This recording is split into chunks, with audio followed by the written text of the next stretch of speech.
उत्तर प्रदेश के सम्मानित शिक्षा मित्र भाई बहनों, आपने देखा कि लगातार 301 दिनों से हमारी बड़ी बहन के नेतृत्व में उत्तर प्रदेश के 1,72,000 शिक्षा मित्रों के पेट की रोटी के लिए इको गार्डन की धरती पर बैठकर इस तानाशाही सरकार से जो लड़ाई लड़ने का कार्य कर रही है, आपको विचार करना है, सोचना है कि 301 दिनों से जिसने संघर्ष किया है, बगैर उत्तर प्रदेश के 1,72,000 शिक्षा मित्रों से एक भी पैसा लिए हुए, और एक तरफ पूर्व संगठन के जो भी नेता हैं, उनके द्वारा लगातार आप लोगों को गुमराह करने का कार्य किया जा रहा है।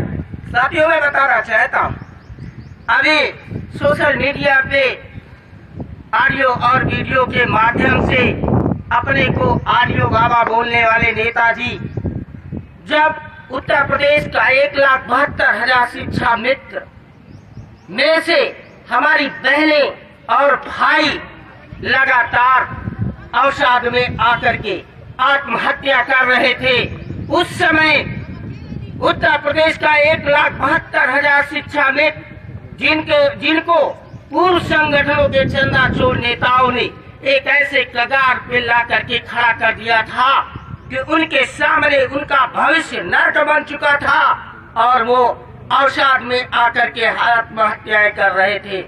साथियों, विचारणीय प्रश्न है, उस स्थिति को, भयानक स्थिति को देख करके हमारी बड़ी बहन ने अपने मन में एक संकल्प किया, एक निश्चय किया कि कितनी भी तानाशाही सरकार क्यों न हो, उसके खिलाफ अपने 1,72,000 भाई बहनों के मान सम्मान के लिए मुझे मैदान में उतरना है।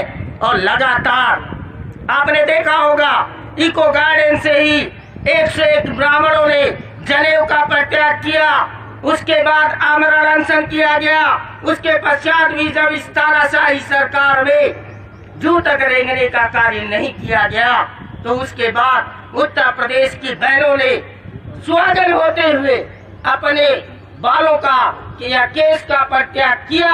मैं पूछना चाहता हूँ ऑडियो बाबा से, आप इतने ही हितैषी थे तो उस समय कहाँ गए थे जो आज लगातार ऑडियो के माध्यम से कमेंट कर रहे हैं और पूरी वाहवाही बटोरने का कार्य कर रहे हैं? महोदय, मैं पूछना चाहता हूँ कि जिन बहनों की दुआही आप दे रहे हैं, वो बहनें सुहागन होते हुए लखनऊ की धरती पर एक तरफ अपने केसों का परित्याग कर रही थी और पूरा विश्व उन्हें समर्थन कर रहा था। अरे तुम कैसे भाई थे, तुम कैसे शिक्षा मित्रों के नेता थे कि उस समय अपने बहनों के पीछे आकर के नहीं खड़े हो गए और ये कहा होता कि बहनों तुम आगे बढ़ो, हम तुम्हारे साथ आए, तो मानिए और मैं जानता कि उत्तर प्रदेश के 1,72,000 परिवार के आप सच्चे नेता थे। लेकिन एक प्रश्न चिन्ह लग गया है आपकी नेतागिरी पर। 1-2 साल, कभी आप कहते हैं मुझे 2.5 महीने दीजिए, आप 19 सांसदों और विधायकों के घर जाकर के रेवड़ी बांटने का कार्य कर रहे हैं। किसी को गुलदस्ता दे रहे हो, किसी को अंगोछा उड़ा रहे हो, किसी को शाल उड़ा रहे हो। मैं पूछना चाहता हूँ, क्या 1,72,000 परिवार में से हमारे शिक्षा मित्र भाई बहन जो इस दुनिया को छोड़कर चले गए हैं, कभी उनके घर गए, उनके बच्चों के आंसुओं को पोंछा, कभी उनसे पूछा कि आखिर क्या कारण है जो लोग अवसाद में आकर के आत्महत्याएं कर रहे हैं? मान्य, और मैं बताना चाहता हूँ, कपड़े अच्छे पहन लेने से, टोपी लगा लेने से, भाजपा का मुखौटा लगा लेने से कोई नेता नहीं बन जाता है। नेता बनने के लिए समर्पण होना चाहिए, त्याग होना चाहिए, अपने परिवार के लिए मर मिटने का जज्बा होना चाहिए। माननीय शाही जी, मैं पूछना चाहता हूँ, 1,72,000 परिवार जिसके साथ खड़ा हो, वो किसी कैबिनेट मंत्री से कम होता है क्या? क्या जरूरत है तुम्हें ऐसे नेताओं की गुलामी करने की? आप बात करते हैं कि एक तरफ धरना चल रहा है सरकार के विरोध में, तो मैं कहता हूँ बिल्कुल चल रहा है सरकार के विरोध विरोध में, क्योंकि सरकार ने 1,72,000 परिवारों को ऐसे कगार पर लाके छोड़ दिया है। आप लोगों के कुकर्मों की सजा उत्तर प्रदेश का 1,72,000 शिक्षा मित्र भोग रहा है। ये विचारणीय प्रश्न है उत्तर प्रदेश के आम शिक्षा मित्रों के लिए। मैं बताना चाहता हूं, जब राजा विलासिता के भोग में पड़ जाता है तो उस समय आम शिक्षा मित्र मैदान में आकर के उत्तर प्रदेश की इस तानाशाही सरकार को बताने का कार्य करता है कि हमने 18 वर्षों से तपस्या की है, अपना बहुमूल्य समय प्राथमिक शिक्षा को देने का कार्य किया है। आपने हमारे मान सम्मान का मर्दन किया है। जब तक आप मेरे मान सम्मान को वापस नहीं कर देते, इसी संकल्प को लेकर के हमारी बड़ी बहन आज तक, उसके भी बच्चे हैं, उसका भी परिवार है। मैं पूछना चाहता हूँ, आरोप लगाना प्रत्यारोप लगाना बहुत आसान होता है। मान्यवर शाही जी, मैं पूछना चाहता हूँ, पूर्ववर्ती सरकार में जब माननीय मुख्यमंत्री अखिलेश यादव जी हुआ करते थे तो उन्होंने आप पूर्व संगठन के दोनों नेताओं को बुला करके कहा था कि उत्तर प्रदेश के शिक्षा मित्रों का भविष्य उज्जवल करने के लिए इन्हें टेट करा, विभागीय टेट करा करके इनका समायोजन कर दिया जाए। तो शाही जी, एक प्रश्नवाचक चिन्ह लग गया है आप पर। ऐसी क्या मजबूरी थी कि आप गोमती नदी के किनारे जाकर के धरना लगा देते हो और कहते हो कि मुझे टेट नहीं मंजूर है, फांसी मंजूर है। आज वही नेता अपने कहे गए बातों से मुकर रहा है और सबसे पहले जाकर के टेट की परीक्षा में बैठ जाता है। सवाल या निशान ये है आपके ऊपर। मैं पूछना चाहता हूँ, आपके अंदर घृणित मानसिकता थी, आप चाहते थे कि इनका समायोजन रद्द हो जाए, और जब समायोजन रद्द हो जाएगा तो आपकी दुकान खुल जाएगी। मैं पूछना चाहता हूँ, उत्तर प्रदेश का ऐसा कौन सा जनपद है जहाँ पर आपने कोर्ट कचहरी के नाम पर करोड़ों रुपए नहीं हजम कर लिए हैं? शाही जी, अगर सच्चे हितैषी थे तो मानता हूँ सरकार कितनी भी तानाशाही रही हो, मैं मानता हूँ कि सरकार हमें कुचलने का कार्य कर रही थी, लेकिन एक नेता वही होता है जो अपने परिवार के लिए सड़कों पे उतरकर संघर्ष करता है। शाही जी, लेकिन कहीं तक आपको डर था कि यदि हम इस सरकार से लोहा लेने का कार्य करेंगे तो हमने जो करोड़ों रुपए पी रखे हैं, कहीं सरकार न इनकी सीबीआई जांच करवा दे। शाही जी, आपके ऊपर हजारों शिक्षा मित्र के हत्याओं का मुकदमा दर्ज होना चाहिए।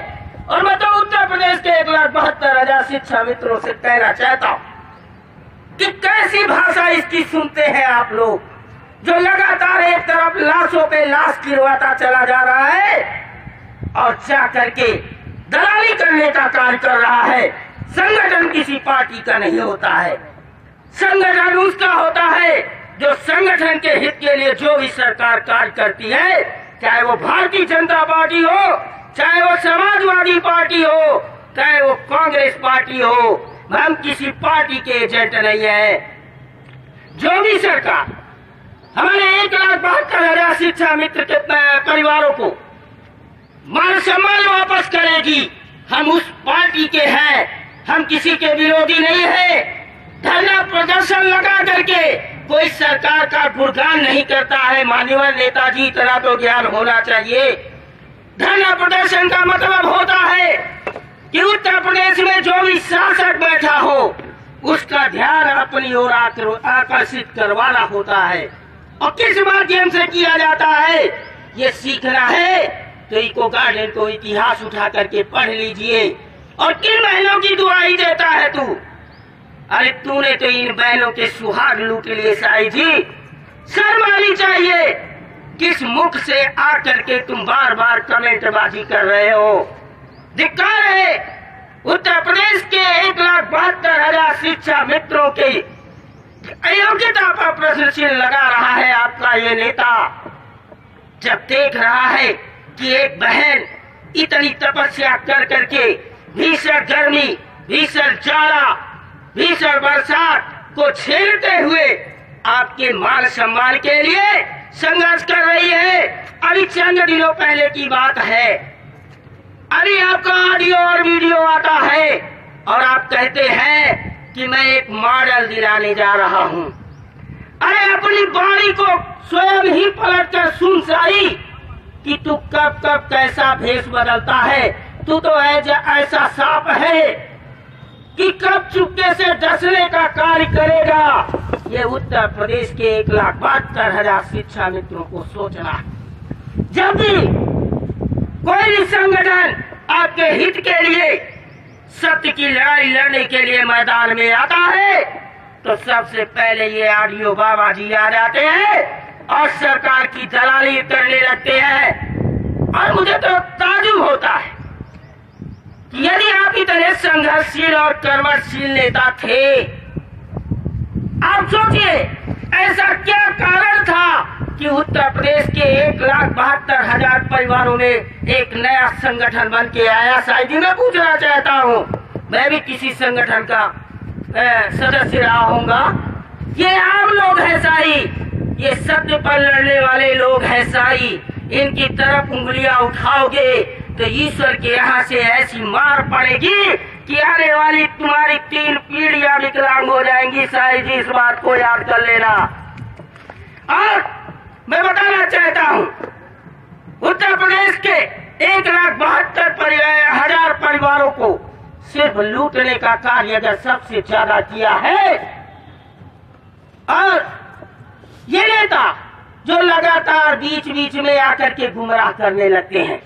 साथियों, मैं बताना चाहता हूँ, ये परिणाम है जो आज उत्तर प्रदेश की शासन में आपके बारे में सोचा जा रहा है और समाज ये कहने पे मजबूर हो गया है कि वाकई में उत्तर प्रदेश के शिक्षा मित्रों के साथ ये सरकार नाजायज तरीके से परेशान कर रही है। और ये देन है, ये देन है आम शिक्षक शिक्षा मित्र एसोसिएशन की। ये अपने दिमाग में डाल लीजिए। और ये देन है हमारी